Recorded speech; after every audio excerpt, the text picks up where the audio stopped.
मैंने तो कहा था, हम लोगों ने महापुरुषों से परामर्श करके लिखा था, आपको केवल 3 दिन का उपवास करना है। आपने 11 दिन का संपूर्ण उपोषण किया। हमने 11 दिन एक भुक्त रहने के लिए कहा था, उन्होंने अन्न का ही त्याग कर दिया। महाभारत में कहा गया है, अनशन यह सबसे बड़ा तप है, अनशन। और उसको उनके जीवन में साकार होते हुए मैंने केवल देखा नहीं, मैं थोड़ा तार्किक हूं। आपकी परम पूजनीय माता जी से मिलकर के मैंने उसको रिकन्फर्म भी किया था कि आपका ये अभ्यास 40 वर्षों का है।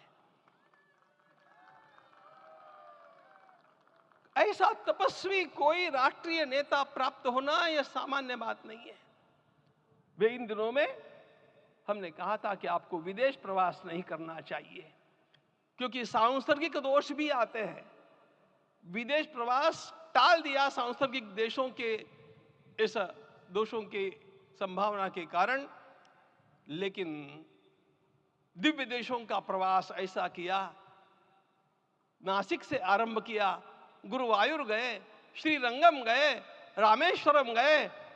इन सारे स्थानों पर जाकर के वहां के परमाणुओं को लेकर के और पूरी भारत माता के हर कोनों में जाकर के मानो वे निमंत्रण दे रहे थे कि आइए दिव्य आत्माओं, अयोध्या पधारिए और हमारे राष्ट्र को महान बनाने के लिए आशीर्वाद दीजिए।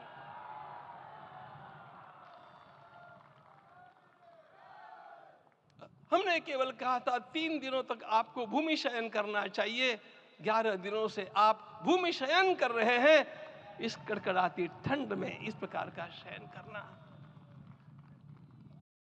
मित्रों, ब्रह्मा जी ने सृष्टि को निर्माण किया। उस समय उन्होंने एक शब्द को सुना था। भारत की संस्कृति का सबसे मूल शब्द है तप, तप इति। हमारे पूज्य गुरुदेव के गुरुदेव परम गुरु कहा करते थे, कांची के परमाचार्य जी महाराज, तपश्चर। मैं जब भी उनसे मिलता था वे कहते थे तपश्चर। आज तप की कमी हो गई है और उस तप को हमने साकार आप में देखा।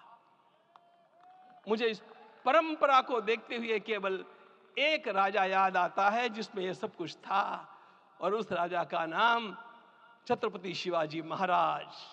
छत्रपति शिवाजी महाराज।